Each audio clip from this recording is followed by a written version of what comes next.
Dear students, BSc Part 3rd, Physical Chemistry, Unit number 5, Solution and Video number 8. Video number 8 में आज हम colligative property osmotic pressure के बारे में पढ़ेंगे। पिछले वीडियो में हमने कोलिगेटिव प्रॉपर्टी के बारे में पढ़ा। कोलिगेटिव प्रॉपर्टी के लिए तीन इंपॉर्टेंट चीजें होती हैं। पहला जो इंपॉर्टेंट चीज है वो है कि हमारा सॉल्यूशन जो है वो डाइल्यूट होना चाहिए। दूसरी इंपॉर्टेंट जो चीज है वो है कि कोलिगेटिव प्रॉपर्टी जो है कणों की संख्या पर निर्भर करती है। और तीसरी जो इंपॉर्टेंट चीज है वो है पदार्थ की प्रकृति पर निर्भर नहीं करती है। तो ये कोलिगेटिव प्रॉपर्टी में हमने चार चीजों को शामिल किया था। Relative lowering of vapour pressure, वाष्प ताप का अपेक्षिक अवनमन, ऑस्मेटिक प्रेशर, तीसरा है elevation in boiling point and depression in freezing point. तो दूसरी हमारी जो कोलिगेटिव प्रॉपर्टी है वो है ऑस्मेटिक प्रेशर या परासरण दाब। परासरण दाब को समझने से पहले हम परासरण के बारे में बात करते हैं कि परासरण होता क्या है। परासरण की परिभाषा है एक अर्ध पारगम्य झिल्ली द्वारा विलायक अणुओं का कम सांद्रता वाले विलयन से अधिक सांद्रता वाले विलयन की ओर गमन करना परासरण या ऑस्मोसिस कहलाता है। देखिए दो सॉल्यूशन हैं, जैसे चित्र में आप देख रहे हैं। लेफ्ट में जो बाईं ओर जो चित्र है उसमें दो विलायक हैं, विलायक ए या और दूसरी तरफ है विलयन। बीच में दोनों के बीच में एसपीएम या सेमी परमिएबल मेम्ब्रेन हम यहाँ पर लगा देते हैं। तो यहाँ पर विलायक ए के जो अणु हैं इस अर्ध पारगम्य झिल्ली या चयनित पारगम्य झिल्ली में से विलायक के अणु जो हैं ए से बी की तरफ जाने लगते हैं। कुछ समय पश्चात यदि हम दोनों का लेवल देखते हैं तो विलायक का लेवल जो है, जल का स्तर नीचे की ओर हो जाता है या विलायक की मात्रा कम रह जाती है, जबकि विलयन में विलायक के अणुओं के आने से विलयन का जो जल स्तर है या विलयन का जो स्तर है वो ऊपर की ओर हो जाता है। तो दोनों डायग्रामों को देखने से हमें ये पता चलता है कि जब हम विलायक ए और विलयन बी को एसपीएम या सेमी परमिएबल मेम्ब्रेन या अर्ध पारगम्य झिल्ली द्वारा दोनों विलयनों को पृथक कर देते हैं तो विलायक के अणु ए से जो है बी की ओर जाने लगते हैं। एक विशेष बात यह है, अर्ध पारगम्य झिल्ली केवल विलायक के अणुओं को ही जाने देती हैं। इसमें से जो है विलय के कण पारगमित नहीं हो पाते हैं। केवल ये विलायक के अणुओं को ही एक स्थान से दूसरे स्थान की ओर गमन करने देती है, इसलिए हम इसे अर्ध पारगम्य झिल्ली के नाम से जानते हैं।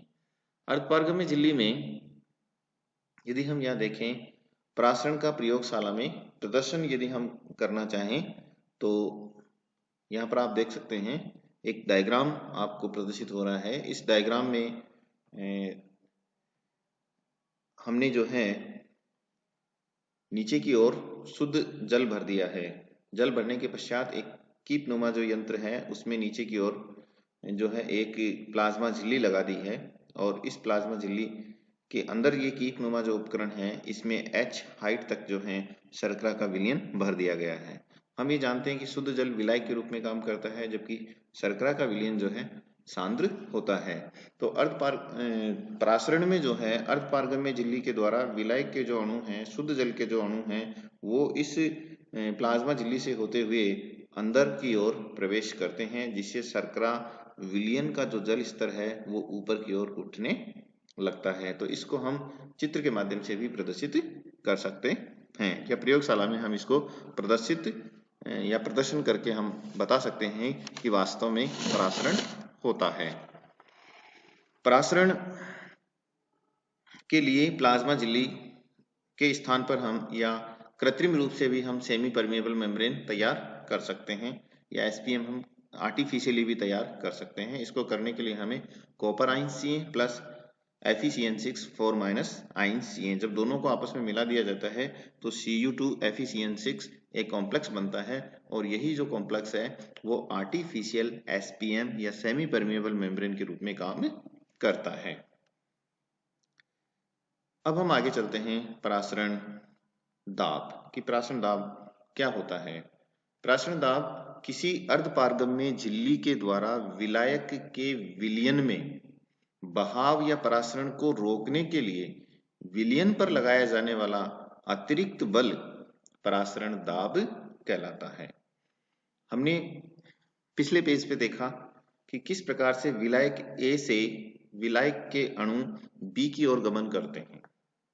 जब ये बी की ओर गमन करते हैं तो ए का लेवल नीचे की ओर आता है और बी का जो लेवल है वो ऊपर की ओर बढ़ता है। यदि हम उस विलयन बी के लेवल को फिक्स कर दें या उसको ऊपर की ओर ना बढ़ने दें तो उसको रोकने के लिए हम एक पिस्टन लगा दें। तो पिस्टन लगा करके यदि हम ये देखें कि इस पिस्टन को रोकने में हमें कितना बल लगाना पड़ रहा है, ये जो अतिरिक्त बल लगाना पड़ रहा है इसको रोकने के लिए, यही हमारे लिए क्या है, प्रासरण दाब है। यानी वह दाब जो प्रासरण की क्रिया को ना होने दे प्रासरण दाब कहलाता है, या उसको रोकने के लिए जो अतिरिक्त बल हम लगाएंगे वो परासरण दाब होगा। तो फिर से देखिए परिभाषा देखिए, डायग्राम के माध्यम से हम इसको और अच्छे से समझ पाएंगे। किसी अर्धपारगम्य झिल्ली के द्वारा विलायक के विलयन में बहाव या परासरण को रोकने के लिए विलयन पर लगाए जाने वाला अतिरिक्त बल परासरण दाब कहलाता है। परासरण दाब का जो मापन है वो हार्टले व बर्कले विधि के द्वारा किया जाता है। हार्टले और बर्कले विधि का डायग्राम जो है आपको यहाँ पर प्रदर्शित हुआ है। इस विधि में विलयन में विलायक के प्रवेश को रोकने के लिए विलयन पर दाब लगाया जाता है और इस दाब को मापा जाता है जो कि परासरण दाब के बराबर होता है। अब डायग्राम में देखिए हमें इसको किस तरह से प्रदर्शित करेंगे। यहाँ पर देखिए बीच में एक विलायक भर दिया जाता है। विलायक के रूप में हम कोई भी चीज ले लेते हैं और इसके दोनों तरफ ये एक सिलेंड्रिकल पात्र है। इस सिलेंड्रिकल पात्र में बीच वाली जो है भाग है उसमें तो हम विलायक भर देते हैं और इस पात्र के गोल जो पात्र है इसमें बाहर की ओर जो है हम विलयन भर देते हैं और विलायक और विलयन को हम सैरंध्र पात्र के द्वारा सेपरेट कर देते हैं। ये यहाँ पर हम सेमी परमेबल मेम्ब्रेन लगा देते हैं और साथ ही इसके लेवल को मेंटेन करने के लिए यहाँ पर हम ये कीप नुमा यंत्र या कीप जो है यहाँ पर हम लगा देते हैं। तो चित्रानुसार हम इसको व्यवस्थित कर लेते हैं। जब एक सेंटर में या इसके केंद्र में विलायक है और बाहर की ओर विलयन है तो हम ये जानते हैं कि अर्धपारगम्य झिल्ली में से केवल विलायक के अणु ही पारगमित हो सकते हैं या जा सकते हैं। तो यहाँ अंदर जो सेंटर भाग है यहाँ से विलायक के अणु निकल करके जो है विलयन की ओर आते हैं। जब ये विलयन की ओर आते हैं उस स्थिति में धीरे धीरे इस पिस्टन पर दबाव बढ़ने लगता है। हम इस पिस्टन को फिक्स रखने के लिए इस पर हम अतिरिक्त दबाव लगाते हैं। यह लगाया जाने वाला जो दाब है इसे ही हम परासरण दाब कहते हैं और इस पिस्टन को रोकने के लिए कितना दाब लगाना पड़ रहा है यही परासरण दाब है। तो परासरण दाब की परिभाषा हमने क्या पढ़ी कि किसी अर्धपारगम्य झिल्ली के द्वारा विलायक के विलयन में बहाव या परासरण को रोकने के लिए विलयन पर लगाया जाने वाला अतिरिक्त बल परासरण दाब कहलाता है। अब हम बात करते हैं परासरण दाब के नियम। यहाँ पर 3 महत्वपूर्ण नियम हैं परासरण दाब से रिलेटेड जो नियम हैं। पहला नियम है परासरण दाब पर सांद्रता का प्रभाव। कहने का मतलब है कि परासरण दाब सांद्रता से किस प्रकार प्रभावित होता है। परासरण दाब को हम पाई से डिनोट करते हैं, कंसंट्रेशन को हम सी से डिनोट करते हैं। तो पाई और सी में जो है समानुपाती का संबंध है। कहने का मतलब है कि सांद्रता बढ़ने पर परासरण दाब बढ़ता है। यदि हम विलयन की सांद्रता बढ़ाएंगे, जैसे जैसे सांद्रता बढ़ाएंगे तो परासरण दाब का मान भी बढ़ता जाएगा। साथ ही परासरण दाब आयतन के व्युत्क्रमानुपाती होता है। तो पाई प्रोपोर्शनल 1/v, ये हो गई इक्वेशन नंबर 2। यदि हम दोनों को एक साथ मिला देते हैं और समानुपाती का निशान हटा देते हैं तो हमारे लिए ये हो जाएगा pi into v equals to constant. तो स्थिर ताप पर बॉयल के नियम से समानता है, अतः इसे हम बॉयल वान हाफ नियम के नाम से भी जानते हैं। तो समीकरण 3 स्थिर ताप पर बॉयल के नियम से समानता प्रदर्शित करता है, अतः इसे हम बॉयल वान हाफ नियम भी कहते हैं। दूसरा, प्राशन दाब पर ताप का प्रभाव। जैसे जैसे ताप बढ़ाएंगे प्राशन दाब का मान बढ़ता जाता है, अर्थात प्राशन दाब ताप के समानुपाती होता है, या pi proportional T, equation number 4। T को अगर हम नीचे ले जाते हैं, समानुपाती का निशान हटा देते हैं, तो कोई ना कोई कांस्टेंट आएगा, तो pi upon T equals to constant. ये हमने किया स्थिर आयतन पर।